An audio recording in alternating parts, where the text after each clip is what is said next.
A city that once stood in southern Italy close to the Bay of Naples has vanished, but its name will live on in history forever.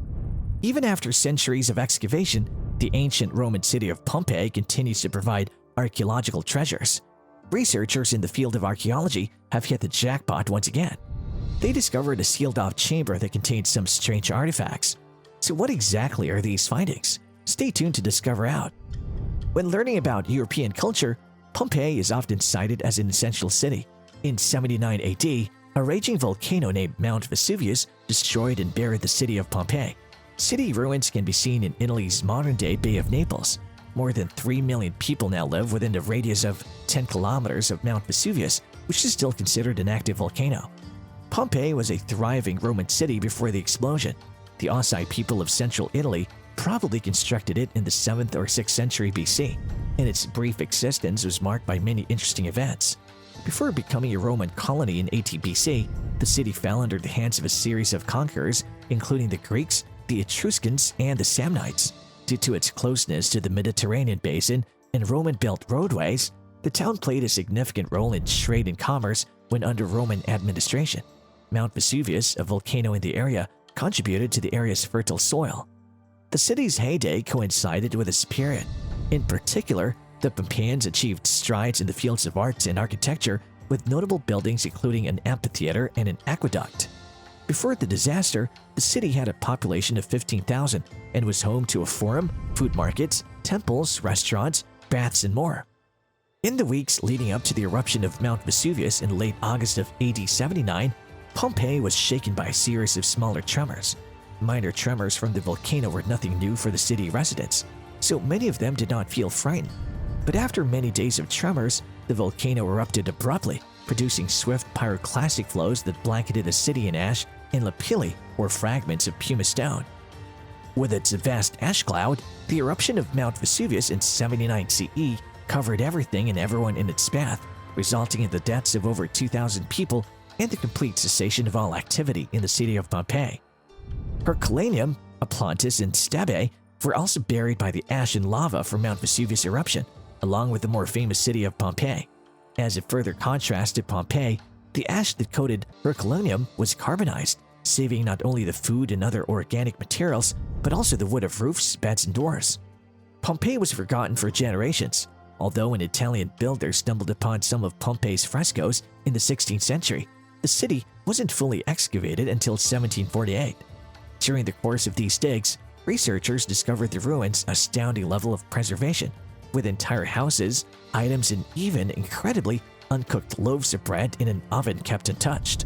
Some of the oldest portrayals of still life, together with secular portraits, religious iconography, and sensual imagery, have been discovered in these frescoes. In 1863, archaeologist Giuseppe Fiorelli found human-shaped cavities in the ash, in addition to buildings and artifacts. Plaster, and more recently the resin, is injected into these openings, which were once used to hold victims' bodies, to create castings of the unfortunate. Not only do these casts feature human babies, kids and adults, but also unfortunate animals like pigs and dogs. Experts in the fields of archaeology and science are still working to learn more about Pompeii today. And in 2021, archaeologists uncovered a forbidden room that shed light on the pre-disaster lives of slaves. Recently, archaeologists scoured a property near Pompeii and made a significant discovery. 3 wooden beds as well as jars, pitchers, and a chamber pot were in a concealed room they discovered. It was inhabited by slaves who were technically not humans but rather property under Roman law. There was a secret slave room in the historic Villa Civita Giuliana. Recently, archaeologists have discovered the bones of horses and a ceremonial wagon near the stables. Over the slaves' mattresses sat a wooden trunk that had metal and fabric components that might have been horse harnesses. This means that the stables were probably maintained by the slaves. 3 of the beds measured 5.6 feet in length, 2 measured 4.6 feet, and a third measured 5.6 feet and was likely designed for a youngster. According to Franceschini, the inhabitant of the room was a slave family. There were 8 amphorae, basically large Roman jars, stacked in the 4 corners, so they could possibly be used as storage. The 16 square meter size of the room caught the researchers off guard. Director of the Archaeological Park of Pompeii, Michael Zatrigal, remarked that what is most striking is the cramped and perilous aspect of the space, which was something between a dormitory and a storeroom. There was no evidence of decor, and the only possible source of natural light was a tiny window high up on one of the walls. Scholars recognized that slavery was crucial to the expansion of the Roman Empire, but the treatment of slaves by their masters was unknown. These findings provide a unique window into the experience of slavery. The most widely read accounts of the past were written by individuals of privilege and riches. Additional examination and excavation of the slave room are planned in the hopes of shedding light on the practice of slavery in the Roman Empire.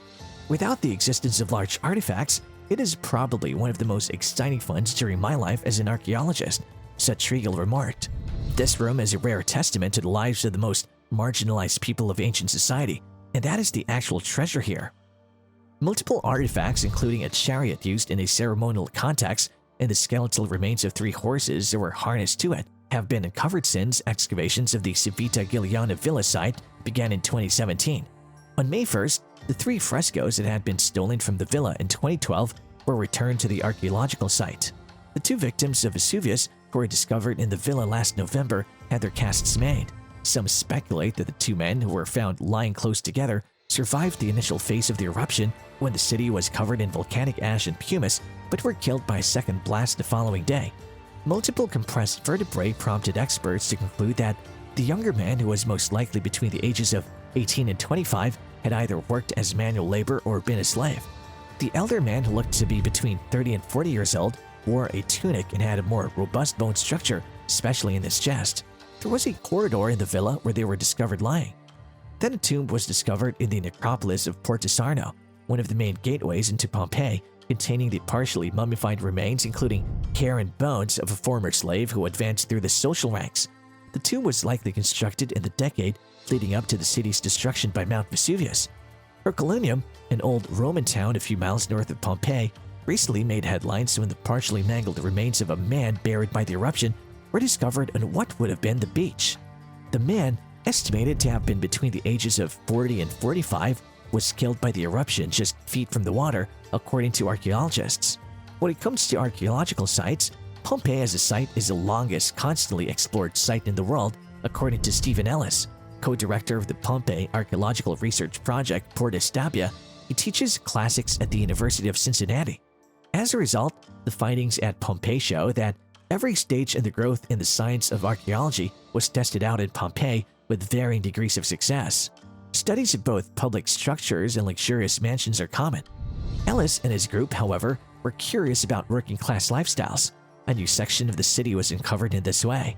A vanished section of the city, perhaps. When the area was first cleaned of waste in the 1870s, he explained, they left this block for ruin since it had no huge villas and it was covered over with a dreadful jungle of flora. There was a typical residential area with houses and stores that they came across, but the number of deaths on that street makes for a grim thought. He explained that they were excavating in a spot where many Pompeians had perished in the quake. To this day, I have to keep reminding myself that it was only because of a major human catastrophe that I'm able to study ancient Roman culture in such depth. As the day comes to a close and the tools are put away for the night, I often pause to reflect on the people whose homes and workshops we are excavating. A glimpse into previously hidden life can be found in slums and slave quarters. The elites have had a stranglehold on history for a very long time. This is a promising start, and hopefully, future discoveries will help bring back more of these nearly forgotten tales. This video is now coming to an end. Give it a thumbs up if you like it. Don't forget to subscribe to our channel as well. We'll see you in the future video.